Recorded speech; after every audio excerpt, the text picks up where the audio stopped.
Welcome back to Eater's Digest. With me, as always, is Willow North, who got me sick over the airwaves over the past week. Oh, I'm so sorry. I got you sick. I got Dan sick. I'm feeling 100%. Thank you very much. Must be nice. I feel like I'm going to have resting sick face where, like, I keep doing this. And, like, I'm trying to adjust my eyes to keep them equally open. So you're going to have to carry the show this week, I'm afraid. Well, you did it for me last week, so I think that's only fair.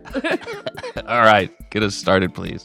A single strawberry imported from Japan, priced at $19, has gained viral attention after being sold at Erewhon grocery stores, with some people praising its exceptional taste while others question its steep cost. These luxury berries are carefully cultivated for their sweetness, heart-shaped profile, and minimal acidity, making them a sought-after delicacy not just in Japan but worldwide. I sent you a DM about this on, I think, Instagram, but had you seen it already before I sent it to you? Yeah, I've actually been inundated for some reason with videos of people trying this strawberry. I don't live anywhere near an Erewhon. I'm on the East Coast. Doesn't exist here as far as I am aware. I've seen maybe like 20 videos of people eating these. And what are their reactions typically? Mind-blowing? Most people seem to be like, yeah, that's a good strawberry. I have not seen anyone that was like blown away by it, other than that one sort of viral video of the girl who I believe is the niece of the people who own the grocery store chain. And she's like, this is the best strawberry I've ever had. And, you know, context, that certainly makes sense. Sure. Well, when I sent this to you, I thought that this would just be a product highlight at the end. I know that's something I was spinning out about last week. By the way, the comments have spoken, and it seems as though they love to watch me so-called crash out over your product picks, so it's staying. But this product strikes me as a nice thing. I thought this would be something that I would be able to be like, oh, finally, a product that I'm not upset about. I understand why somebody would want to be cynical about the really expensive strawberries, but I think it's nice to finally have the option to try one of these fabled Japanese fruits that you see in pictures all the time. Some people often, I'm sure, wonder what that might taste like and how good it could possibly be. But now they might finally have an option to try it. I should mention that I also don't super hate their expensive smoothies as a product. I know that's like their most hated product, but I don't understand why cocktails can be $20 when those are actually literally poison. So what's the deal? Why can't a healthy smoothie be $20? I think the smoothies are expensive because they're putting all of these like crazy additional like functional ingredients in them to kind of up that price. As far as the strawberry goes, though, I think that people who are in the know about the sort of like cultural significance and context to this expensive Japanese fruit and how it's sort of like a very esteemed gift to give somebody and things like that, I think that that is a really cool experience for people who are sort of in the know about that. In all the videos that I have seen of this, I have not seen a single person mention that at all. So I wonder if I wonder if maybe that's the significance is kind of lost on people. Because I do see people kind of freaking out about this. Like, oh my God, it's a single $19 strawberry, which is reasonable. That's a crazy price for a single strawberry. And without that context, like, yeah, that seems absolutely bonkers. But yeah, like you said about Erewhon and their expensive smoothies, I think that sort of the image that Erewhon portrays is what makes people upset about the berry more so than the berry itself. Yeah, I do think that there's a solid argument to be made about food becoming a signal of wealth, especially in the coming years. You think about all of the status foods that are already normalized, like $3 Fairlife protein shakes and $3 prebiotic sodas. This is something that I think is slowly entering the zeitgeist and is going to make people feel really uncomfortable, like supermodels posing with overflowing bags of groceries as if to say, look at me, I'm so rich that I have money to spend on too much food. But I've also been yapping about the so-called K-shaped recovery since COVID. So maybe people are tired of hearing me bring that up every chance that I get. But cheap fruit versus luxury fruit is another data point. I just feel like, do you remember the $6 Whole Foods asparagus water? No, never heard of that. It was in the refrigerated section. It was just bottled water with a few stalks of asparagus in it, and it was sold as asparagus water for $6. And that was, I think, the high water mark for like outrageous foods. And I feel like certain rage bait content farms are kind of just still chasing that dragon. And I don't think the expensive strawberry is it. Yeah, I mean, when you put it up to asparagus water, even at $6, I would rather buy the $19 strawberry than the asparagus water, for sure.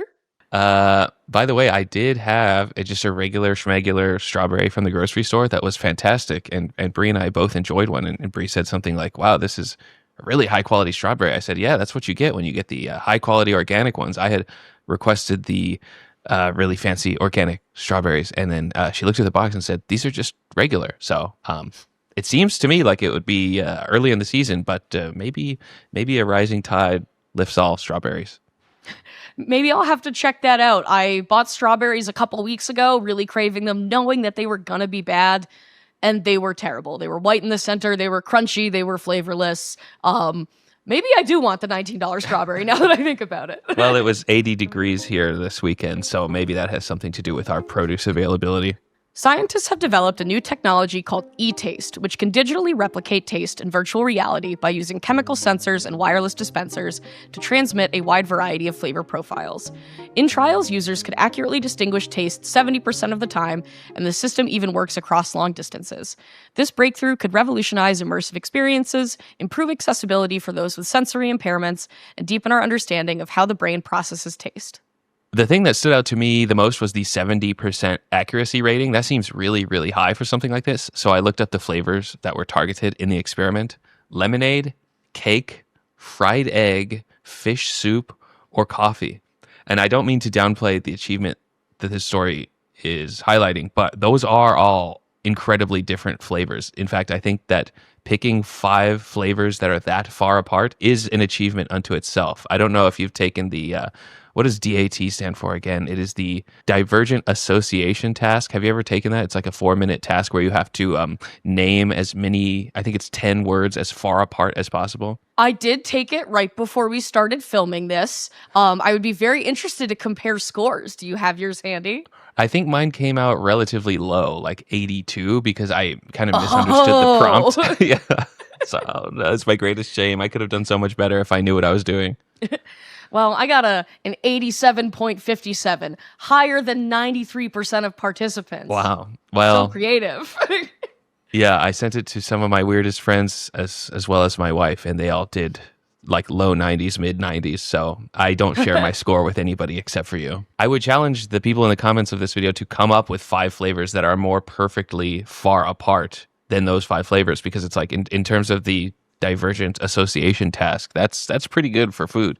Yeah, I don't know that I can think of a better selection of items, to be honest. I had actually not come across that information myself, so I'm so glad that you included that. I do think that makes a difference. I will say that this does seem to be sort of in the beginning stages, so maybe give them a little bit of time before they can start differentiating different types of cheese and things like that. But my biggest thing with this is that if this is supposed to be like for immersive experiences or for people who've like lost their sense of taste, I don't know really how real that feels if it's just spontaneously appearing in your mouth. Like you're not ever biting into anything. Like if, obviously I still have my sense of taste, so I can't really relate. But like if I couldn't taste food anymore and I was presented with the option to taste my favorite food again, I think it would feel really hollow to not eat it and just be like, oh, dumplings. Yeah, but how great would it be if you could eat plain, unflavored, unsalted rice cakes all day or vegetables all day and it tastes like a delicious cheese? That's a fair point. You do have a good point there. Also, it's like every Food Network show eventually had a "I wish y'all had smell-o-vision on this thing" line in it. And so that's kind of this. There's taste-o-vision, even though I don't really see this as much of a consumer product. I see it as much more valuable for research. I think a consumer application would probably need to be able to like let users differentiate between, say, camembert and cheddar, not just like cheese and maple syrup, because I think it needs to be more specific. But can you imagine what that girl's research paper on olfactory ethics could have been if she could compare how people respond to classic prose with different flavors in their heads? That's the kind of research I'm talking about. And you're looking at me like you don't know anything about olfactory ethics. Wow, that's embarrassing. Do you care to explain a little bit more to the audience then? Nope. Next story, please. Texas influencer Leo Skeppy flew 1,600 miles to New York City and back in one day to try a Caesar salad wrap from Lenwich, a New York-based sandwich chain that recently went viral on TikTok.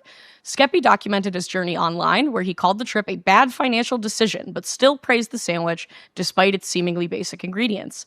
While some followers applauded his dedication to the viral trend, others criticized the trip for its unnecessary extravagance. Okay, so this is one of those sentiments that I'm only really half baked on. Otherwise, I would record a whole video of myself talking about it on one of my channels. But I'm having another "oh, that's just the way it is right now" style renaissance regarding spectacle.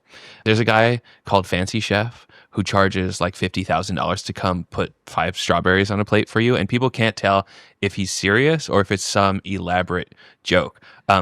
But as a matter of novelty, people do hire him to do this, like with real money. So I did hear him once explain firsthand that he used to be a normal chef trying to grow his business the normal way, but this particular wacky approach was for him far more successful. So as much as I would like to complain and shake my fist at the youth, it does seem as though in the attention economy, if you want the sweet, valuable attention, doing pirouettes in the grocery store or eating raw liver with your shirt off or having a catchphrase or spending thousands of dollars to try a sandwich is how you do it right now. For Fancy Chef putting 5 strawberries on the plate, they better be those Erewhon strawberries. I don't think they are. I think you do have a point there that in order to get attention in such like an oversaturated like social media world, that you kind of have to be doing stuff that like bothers somebody eventually. I get food tourism, but I really can't help like roll my eyes at this because I'm like, really just like a Caesar salad wrap? Like you couldn't go get literally anything more interesting or cooler or not from like a chain that has like 16 locations in New York. I think that he is relatively successful on social media already, so this feels like kind of an unnecessary thing to do to gain attention.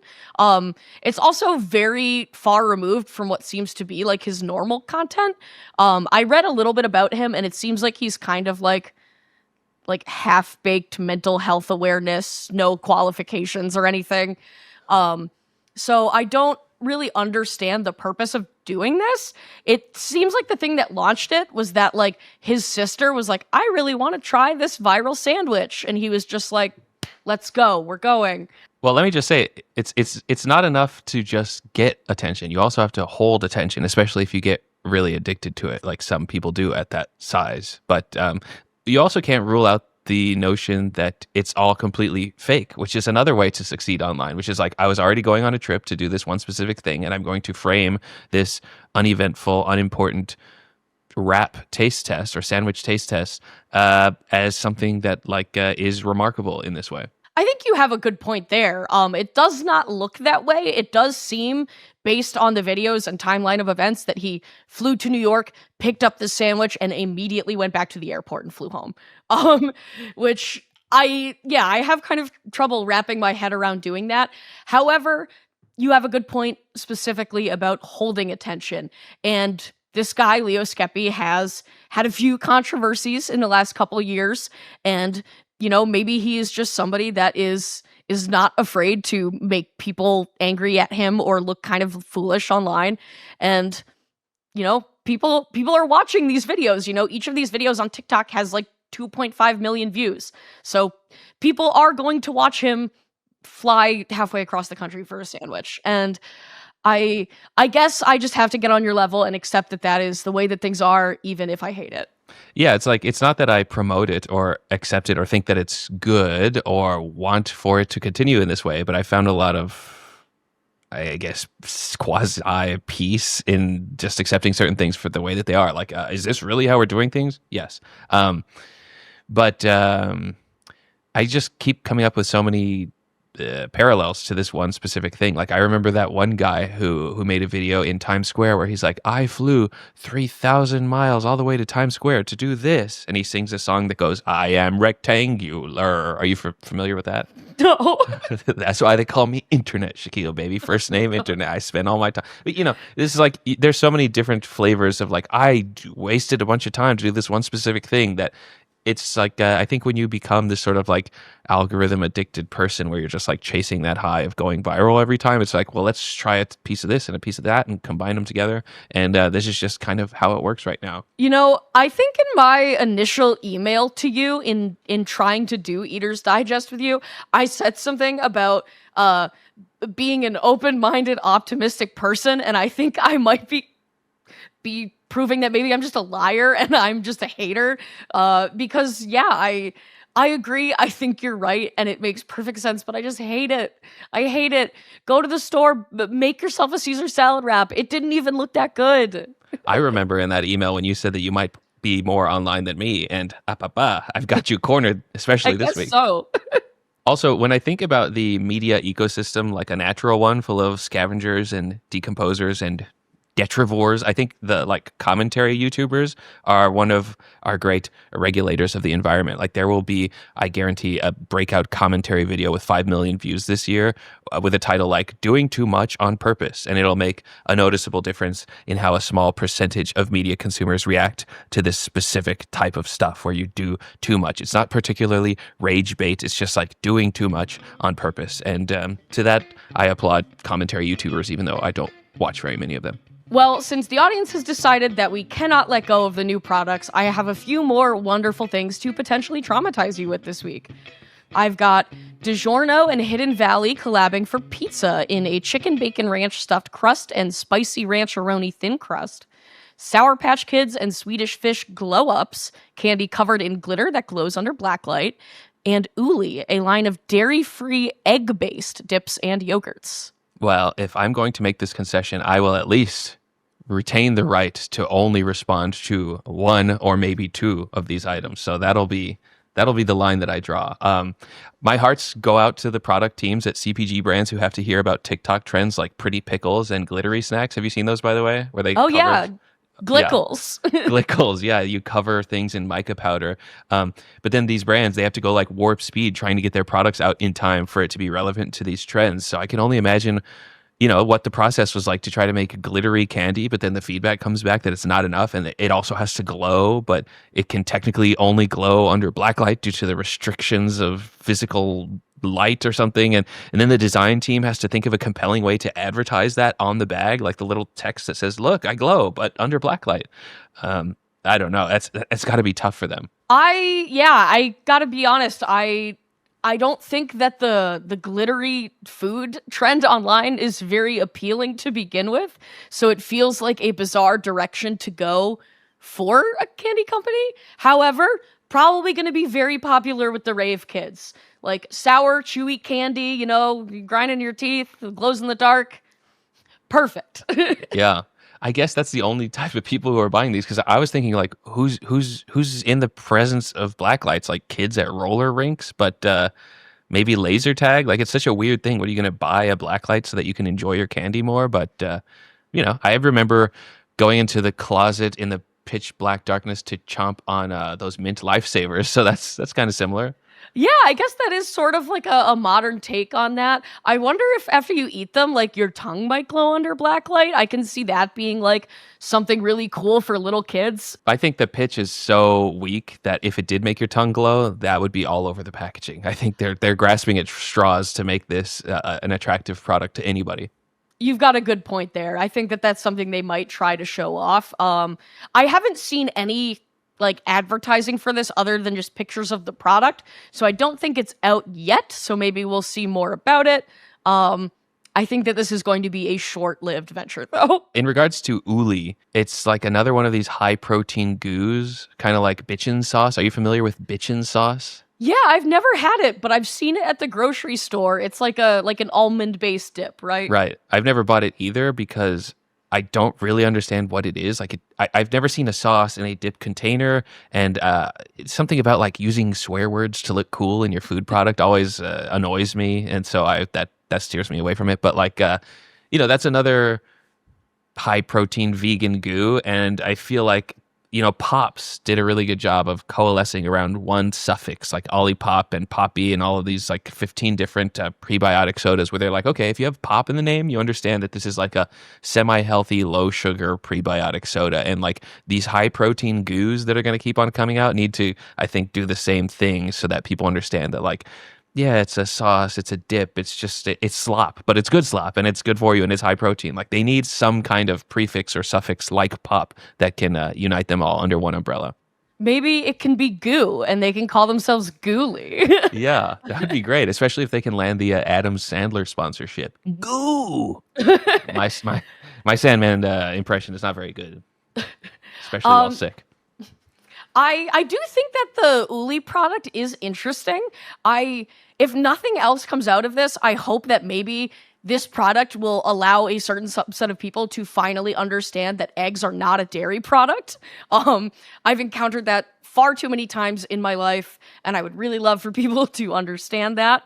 One thing that I did find very bizarre about this product, though, is I found a page on the, what is it called? The International Dairy Bakery Association website. And it is what appears to be a former version of Uli, because all these flavors here don't seem to exist now.